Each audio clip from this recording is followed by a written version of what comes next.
afternoon, everyone. Thank you for coming to this session. We'll go ahead and get started. This next session is entitled Chord Formula. Well, the title's there. I'll let you read it. Charles Jerkovsky, pronounced that correctly? Thanks. Is an assistant professor of music education at Johnson University in Knoxville, Tennessee. He serves as the director of the University Popular Music Ensemble and does lots of cool things, which you can read on his bio. Let's give a nice round of applause to Charles. If you could pass that back, please. Behind, thank you. Well, as the name suggests, I'm going to be talking to you about an idea that I've been using for the past 7 years or so for students who do not read music, are militant when you try to convince them that it's good for them, but who still want to play chords. So before I start, I just want to get an idea of the room. How many people in here play guitar?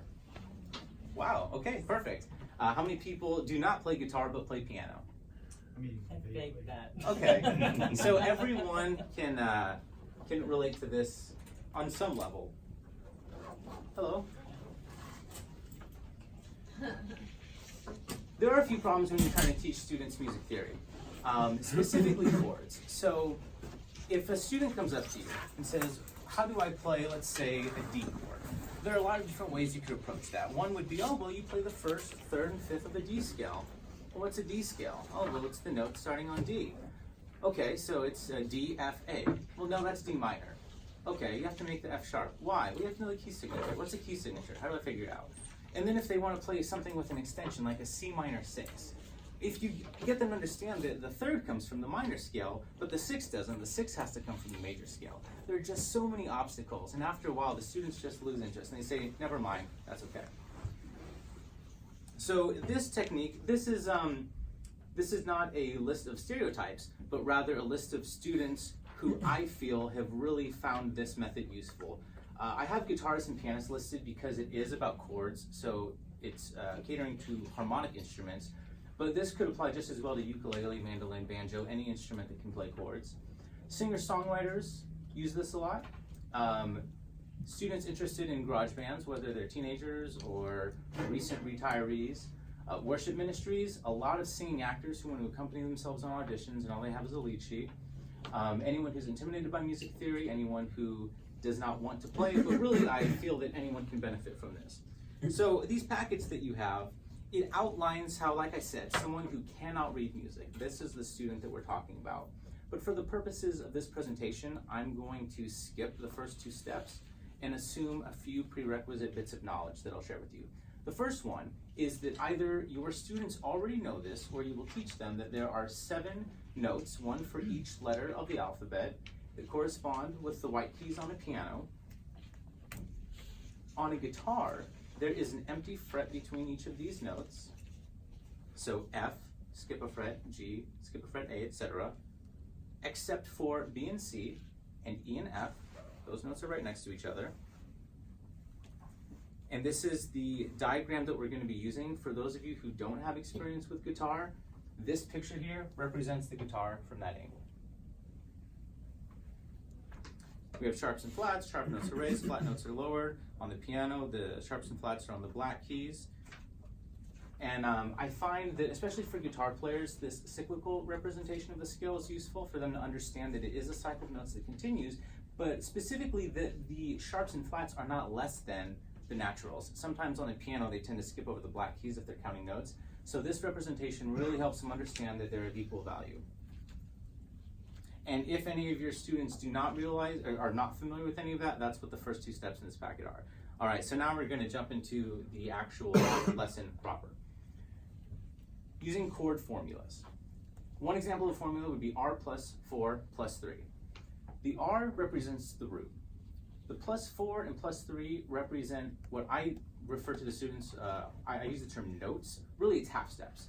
But in teaching this model, I avoid any unnecessary terminology. If you start saying half steps, then you have to differentiate between half steps and whole steps. And that's an important lesson, but it's not essential to get them playing chords right away. So I just use the term notes. So you would take your root. The root is always going to be the letter that matches the name of the chord. So for the example of C, you would start by playing a C. From there, you're going to count up 4 notes, you'll land on E, so you'll add E. There, you count 3 more notes, and you get to G. So you have C, E, G, and that's your C chord. And for piano players, there are a few different ways you can get them to use this. The first way, the way that I think is the best, is have them just play block chords with the right hand as they get used to it. Then it can be as simple as adding a root in the left hand, octaves, a fifth, putting the chord in the left hand and playing a melody with the right hand. The way you implement it is really up to you and your understanding of the student's goals, but that's how they get the notes. And then once they know the letters, they can rearrange them however they want to. They can come up like, I wouldn't even use the word inversion, but I would still encourage them to create their own inversions. The minor formula would be R plus 3 plus 4. So you start with your root, in this case it's A for A minor, so A, go up 3 half steps to C, and then up 4 half steps to E. So you have A minor. The same idea works with extensions and 7th chords. In fact, I think the more complex the chords are, the more useful this is, so that you don't have to explain things like when do you pull from the minor scale, when do you pull from the major scale, the difference between diminished and half diminished on a theory level. All they're doing is finding the notes they need. So for a 7th chord, it would be root plus 4 plus 3 plus 3. And then they have a D7 chord. Going back to what I mentioned earlier about half steps and whole steps, only using essential terminology, the way I teach this concept is I don't even use terms like major 7, minor 7, 7th yet. I stick with just dominant 7 chords until they feel comfortable, and then I would give them the appropriate formula they need for the next chord. So, if you look up here, and if you were asked to spell an A chord, the students would have this in front of them either as an individual handout or something that's printed on the board. It would start with A, and then they would actually count. 1, 2, 3, 4. 1, 2, 3. You're going to get your notes to spell an A chord. So this is where I would encourage you to use the back paper on the packet if you're interested in following along. We're going to talk about how you move this from the piano onto the guitar. Up here in the top left corner, that's where the natural notes are on the first 3 frets of the guitar. But when we spelled that A chord a second ago, we saw that it had C sharp, not C. So all you do is scratch out scratch out C and write C sharp right above it. So you're turning that chord box diagram into this one. From here, there are 3 steps. The first step is to find the lowest root you can. The second step, cross out any strings underneath that root, that lowest root, and finally you're going to fill in the other notes. So when you're looking for the root, you start at the lowest part of the guitar, which is the open E string.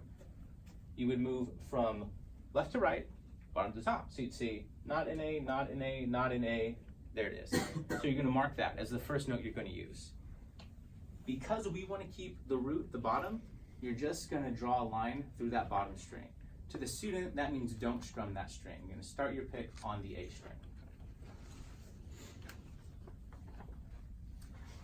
After this, they're just looking for the first note of the triad, or of the chord. The first A they see, the first C sharp they see, or the first E they see.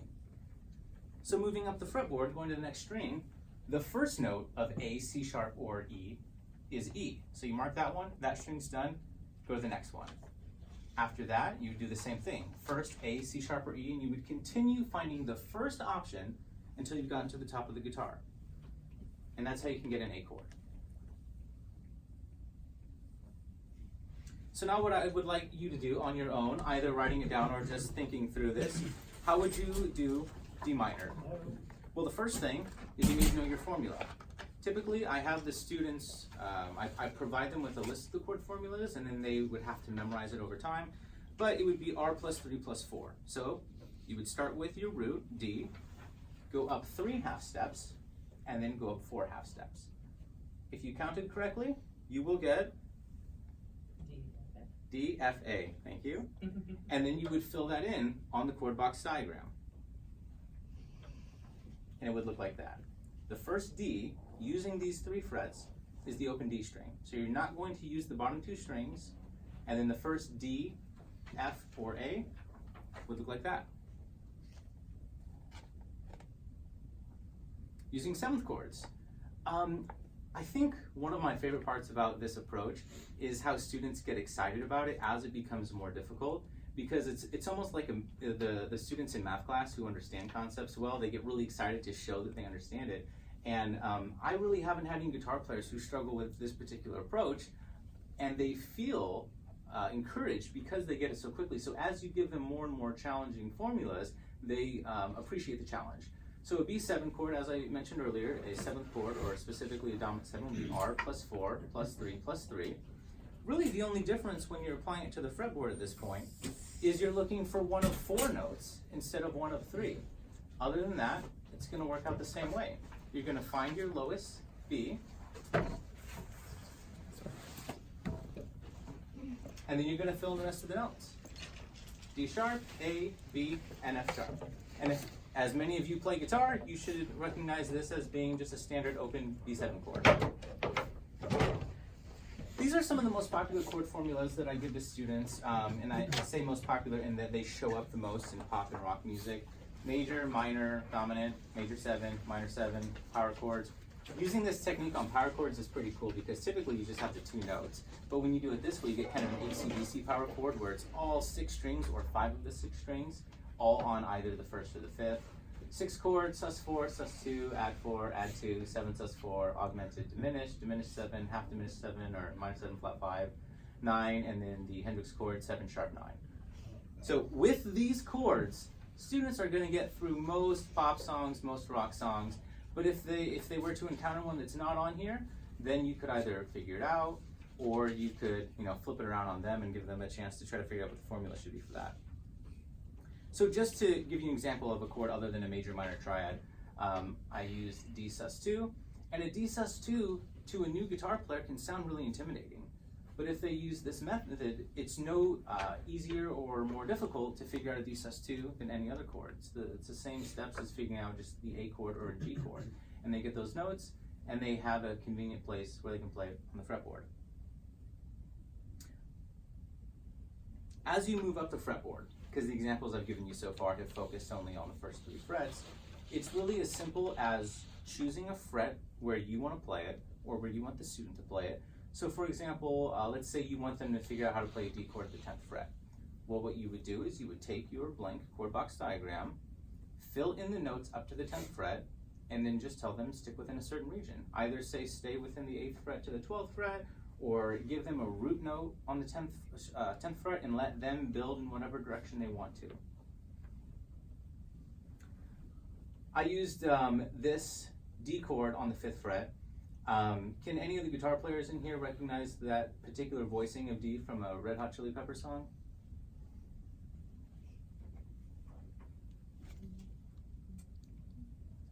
This is Under the Bridge. And you can't play the riff the right way unless you use this voicing. And it's pretty difficult. The red line connecting that, this is explained in that handout, but that's just a bar. That means there are 5 different notes you need to play, but guitarists typically only use 4 of their fingers. So one finger has to play more than one note, and that's just indicating that both of those notes would be played with the same finger. So now I want to move on to slash chords. Thank you. These are sometimes even scarier than the chords with other long names. Like if they were to say like a minor 7, flat 9, something like that, if they were to see 2 chords, they think they're supposed to play both. And sometimes they are, especially in like Andrew Lloyd Webber. Phantom has triads stacked on top of each other, but more often than not, as you all know, this means that you just have a specific note in the bass. The way I would explain it to students is that note on the left is just the regular chord formula, and the note on the right is the lowest note you're going to do. So the only way you have to change that is say first, find that note, the note on the right. Maybe it'll be a chord tone, maybe it won't be, but find that note first, and then go through the rest of it the way you normally would. And this is what that chord shape would look like. This is in the intro for Highway to Hell, and if you play Highway to Hell with a regular open D chord, it just doesn't sound beefy enough. Like the inversion is important enough, but also without that low note down there, it just doesn't sound full. So when they see D over F sharp or any other note with a slash chord or inverted chord, this will help them get that straightened out. These are the three main reasons that I've continued to use this over the years. And this wasn't something that I sat down one day and decided I want to come up with a different approach for teaching chords just because. It was specifically one student who I had, she was I think 19 or so, and she was an actress, and as I mentioned before, she wanted to accompany herself on the piano, but she had no idea how to build the chords. So I started explaining how to count half steps, and I just wrote out the formulas, and it kind of evolved into this. But the first one up there is just appeals to different learning types. Some students really thrive with musical theory, others do not, and if they don't, perhaps this approach would work better for them. Even if they do though, this just augments the traditional learning style, even if they understand the difference between a major third and a minor third. This will give them a new approach, especially for applying the notes to guitar. One of my favorite moments of working individually with students is when they use one of these formulas for a C chord or a G or any common chord, and then they're going through doing what they think is, basically math, and the picture looks like a G chord. Like, whoa, that's amazing, it looks just like a G chord. It's like, well, yes, there's a logic to why these notes are the way they are. So even if they do understand the traditional approach, this can still help. And lastly, anything that helps the students learn, I think is worth exploring. And for me, this has really been beneficial. I work with a lot of guitar players, thank you. And I ended it with the ironic part. For me, the ironic part of this is I started using this approach because I had students who didn't want to learn about chords, but wanted to play chords and wanted to learn how to build chords on their own. So I came up with this alternate way of going about that. And then they became so interested, they started to ask why. Well, why is this chord like that? And that's them opening the door for me to then start to explain the theory behind it. And then because they were interested for a different reason, they're much more open and interested in learning about the proper music theory side of it. And that's something that I've seen with my popular music ensemble too. A lot of the students I've worked with are guitar players, drummers, bass players. They're not interested in Beethoven or Brahms, but because they're introduced to music, they want to go deeper into it. And this is true also of my experience for music theory. So that is all. Are there any questions I can answer for anyone? Yes? So in the classroom setting, are you teaching them this, like, are they in front of keyboards or in front of guitars, or like, is it hands-on? So yes, usually when I've used this, it's been in private lessons. Okay. And I've been doing private lessons for like 10 or so years, and I've had 3-year-olds, and my oldest student's 92. And I've really thrown this at all sorts of different age groups and different musical interests, but it is in the one-on-one setting. They have a guitar in their hands, or we're sitting in front of a piano. It can be useful just to use those blank chord box diagrams as kind of a test at the end. Okay, we'll write out these such and such chords, but more often than not, they do have the instrument out. Yes? So when you teach students, are they memorizing D sus2, R2, 5, or do you have these like, I knew in private lessons it'd be different. Are they memorizing, or do you have like a cheat sheet of sorts up? What I have in front, the cheat sheet,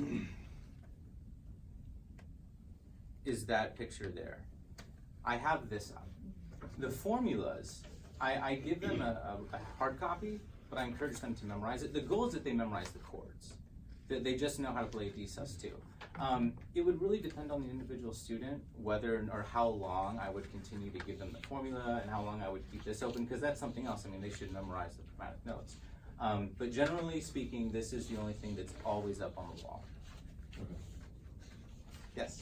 Okay, so I'm wondering how you would use this to transition to a more like traditional theory approach. So like when I think of a major chord, I think of like root plus third plus fifth. Mm-hmm. So I'm just wondering, like, do you switch, like, when you make that jump to talking about like thirds and fifths, do the kids find this confusing, or how do you make that transition to it? I've explained it as a completely different approach that gets you to the same answer. So when teaching them the approach of, first, third, and fifth, or a major third stacked on top of a major third and a minor third, I wouldn't reference it with how it's similar to this. Once they've got the hang of it, I might explain to them that, okay, we were counting half steps. Like I might go in and fill in some of the more technical terms, but I don't use this to teach that other method. I use one or the other, and then at the end, explain how they're similar. This being the chromatic one, the other being more diatonic or, I guess, Right. modal, Exactly. modal in sense, yeah. Right. Scale-based versus Mhm. chromatic. And that's one of the things is when you're teaching chords, well, where do you start? Do you want to teach it based off of a scale or based off of a key? And then you run into hiccups, like for example, if you're working with a blues in G, where G7 is the tonic chord of it, and you have that flat 7 in there, how do you explain that? It's not that you can't do it, I don't know. it's just that there are many steps involved, and this is one way you can get around those steps. Until they're ready for that. This is not in lieu of a traditional music theory education, this is just an alternate way to get them to the answer so they can start playing right away. That brings up my question then. I understand this for keyboard, but for guitar, I guess if the goal is that they play right away, and you're not so concerned about them having that depth of theoretical knowledge, which I completely understand, how do you find this to be more beneficial than just teaching them how to read a chord chart? Well, they can read a chord chart, so this isn't easier than reading a chord chart. This is so that they don't have to rely on chord charts, so that they don't have to get a book of chords or, you know, require that they have their cell phone on them to look up the chords. With this approach, they get to the point where any chord, especially the more challenging ones, like a C chord, a G chord, they can find it anywhere. But like the minor 6 chord, like I was mentioning earlier, on like the Guitar Tuna app, which a lot of my students use, it doesn't have those extensions. It doesn't have the more obscure ones. So then they're stuck and they have to go looking to other sources. So this is just an effort to make it so they don't need outside sources and they can discover the answers on their own. I would find it useful, especially up on the fretboard, because they can use a chord chart. But if they're up there for a riff or something, and like I'd like to play this chord, instead of like, well, let me just go to the other chord. It's like, how would I build this chord up here where I'm not used to playing these chords? So I think it would make sense in that. I mean, it makes sense in multiple, but especially kind of up on the fretboard, I think. Right, and many chord books have one D, Right. one A7, and sometimes that's just not enough. Any other questions? Okay, thank you so much. Thank you. Thank you.